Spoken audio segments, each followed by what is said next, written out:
mas também nós relembramos a ressurreição de Jesus. Então, é uma semana em que nós tratamos muito sobre os últimos dias de Jesus, antes da crucificação. E esse texto que eu vou ler agora, ele é o início dos acontecimentos finais antes da crucificação. E nós vamos aprender algumas coisas aqui bem rapidamente. Capítulo 21, verso de número 1. E quando se aproximaram de Jerusalém, chegaram a Betfagé, ao Monte das Oliveiras, enviou então Jesus dois discípulos, dizendo-lhes: ide à aldeia que está defronte de vós, e logo encontrareis uma jumenta presa e um jumentinho com ela. Desprendei-a e trazei-mos. E se alguém vos disser alguma coisa, dizeis que o Senhor precisa deles, e logo os enviará. Ora, tudo isso aconteceu para que se cumprisse o que foi dito pelo profeta que diz: dize à filha de Sião: eis que o teu rei aí te vem humilde, e assentado sobre uma jumenta e sobre um jumentinho, filho de animal de carga. Esse profeta de quem Mateus fala é Zacarias. E essa profecia está em Zacarias 9:9, que diz assim: alegra-te muito, ó filha de Sião, exulta, ó filha de Jerusalém, eis que o teu rei virá a ti, justo e salvador, pobre e montado sobre um jumento, sobre um asninho, filho de jumenta. Zacarias 9:9. Diz assim o verso 6: e indo os discípulos, e fazendo como Jesus lhes ordenara, trouxeram a jumenta e o jumentinho, e sobre eles puseram as suas vestes, e fizeram-no assentar em cima. E muitíssima gente estendia suas vestes pelo caminho, e outros cortavam ramos de árvores e os espalhavam pelo caminho. Nós aqui não fazemos isso, porque nós não cremos em coisas, nós cremos em Jesus. Amém? E as multidões, tanto as que iam adiante como as que o seguiam, clamavam dizendo: Hosana ao filho de Davi, bendito o que vem em nome do Senhor, Hosana nas alturas. E entrando ele em Jerusalém, toda a cidade se alvoroçou dizendo: quem é este? E a multidão dizia: este é Jesus, o profeta de Nazaré da Galileia. Esse texto tem o título aqui na Bíblia de A Entrada Triunfal de Jesus em Jerusalém. Como eu já disse, é o início já dos eventos finais, né, da crucificação. E a multidão, irmão, estava ali dizendo Hosana, estava cheia de expectativa. E quais eram as expectativas que essa multidão tinha? Eles esperavam um rei político, alguém que viesse libertar Israel do domínio romano. É por isso que eles estão alvoroçados assim. Eles esperavam que Jesus, assim como Davi, assim como os reis Saul e os reis do Antigo Testamento, que conquistavam, que lutavam, eles esperavam que Jesus fosse fazer a mesma coisa. Por isso toda essa euforia na entrada de Jesus em Jerusalém. Eu confesso para vocês, irmão, que é realmente inexplicável o que a gente sente quando a gente entra em Jerusalém. Quando o ônibus, quando nós fomos para Jerusalém, o ônibus começou a entrar na cidade, irmão, parece que a gente perdeu até o fôlego. Realmente é assim. Causa uma certa euforia. Não sei se é porque a expectativa, a gente espera tanto na caravana para chegar em Jerusalém, que foi assim mesmo, essa expectativa. Mas a gente não estava com a expectativa que estava o povo quando Jesus entrou em Jerusalém. Eles esperavam que ele viesse lutar para tirar o povo do domínio romano. Mas não foi assim. O Senhor, ele enviou não um rei político, rei espiritual que veio trazer outro tipo de libertação. Outro tipo, sabe? Um rei humilde. Olha, veja que ele vem montado num jumentinho. Os reis costumavam usar animais pomposos, né? E quando eles venciam a guerra, eles entravam na cidade, eram ovacionados. Mas Jesus, ele veio montado num jumentinho. Ele nasceu e foi para uma manjedoura e em seguida ele vai para a cruz. Né? Completamente fora daquilo que todo mundo esperava. Diferente, né, dos reis, eles vinham em cavalos de guerra, toda aquela pompa, né? Jesus entrou em Jerusalém. E se você ler essa passagem no livro de Lucas, ele vai chorar quando ele lê. Ah, Jerusalém, Jerusalém, mata os seus profetas.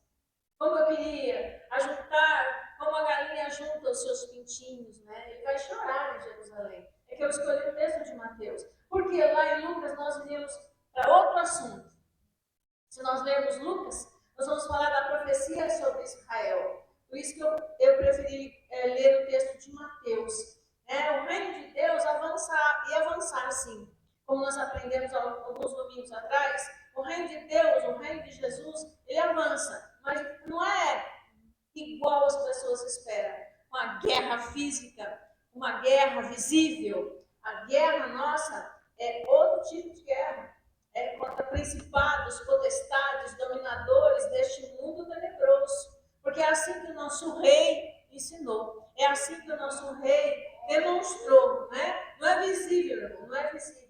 Mas ele agiu com mansidão e propósito. Assim nós devemos fazer também. Agir com mansidão, mas com propósito. Qual é o propósito? Saquear o inferno como ao céu. Esse é o propósito. Amém, querido? A multidão, veja que aqui, o que eu vou falar agora, você já deve ter ouvido dezenas de vezes, mas eu vou repetir, não tem problema.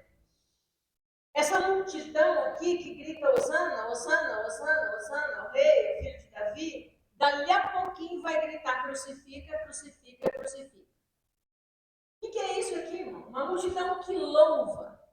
Uma multidão que está louvando aqui, mas que não permanece. Sabe? Poucos dias depois, eles já esqueceram quem é Jesus. Estão querendo crucificar Jesus. Já deixaram tudo para trás. Irmão, nem todo louvor é compromisso verdadeiro. Nós precisamos ficar firmes e não emocionados. Emoção é perigosa, irmão. As emoções são perigosas.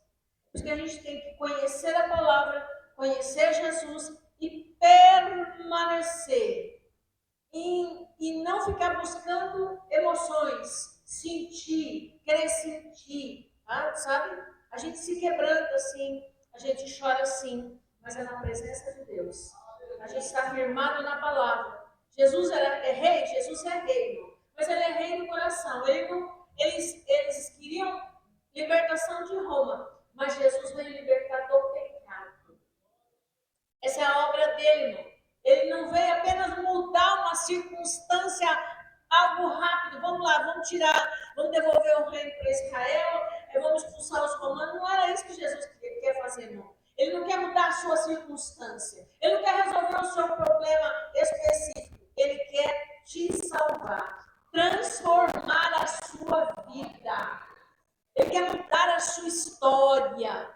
Às vezes a gente quer só um remendo. A gente só quer que Deus resolva alguma coisinha. É o processo da justiça, é a prestação disso, mas Jesus quer fazer mais. Ele veio para fazer mais. A morte dele não foi para mudar uma circunstância ou outra. A morte dele foi para nos levar para o céu. É transformar a nossa vida, meu irmão. E se você está esperando outra coisa, querido, o Senhor tem algo muito maior para te entregar, que é a transformação da sua vida, que é o céu. Então, entra pelas portas, que não é larga, é apertada.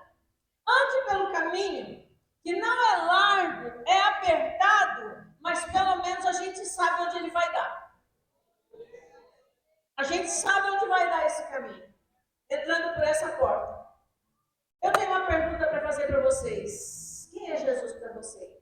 Para eles, olha o que eles disseram. A multidão perguntou, quem é este? No verso 10. Aí lá no multidão dizia: este é Jesus, o profeta. Para alguns ele era profeta.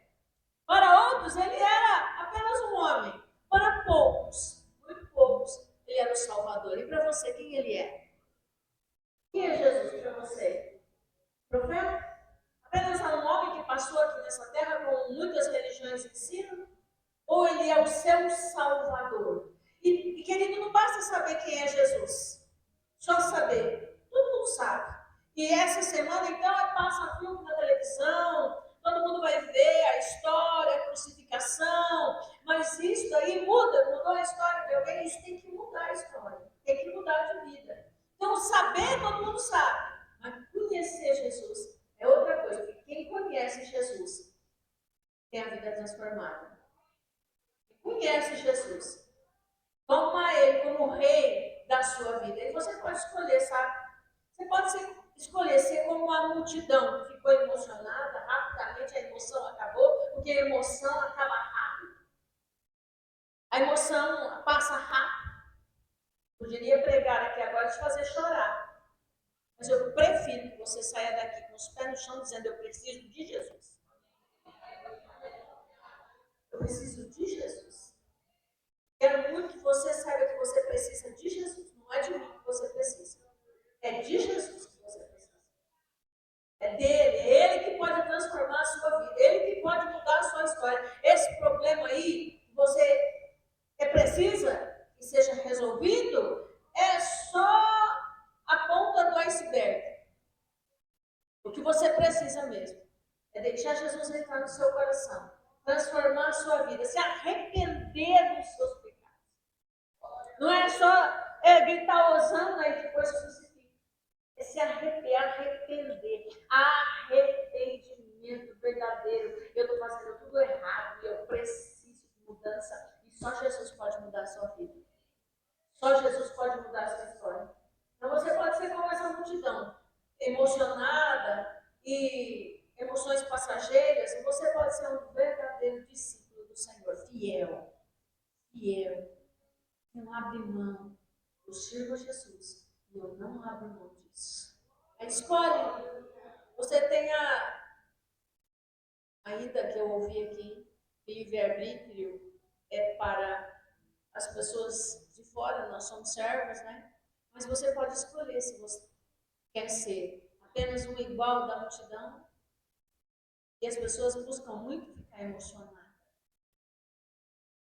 Estou impressionada como as pessoas querem emoções, sentir. Hoje eu quero ficar com o meu pé bem no chão, saber quem é Jesus e ter a minha vida na mão dele. Porque na mão do diabo eu já tive, eu não gostei. Por isso eu prefiro ficar nas mãos. Amém, querido?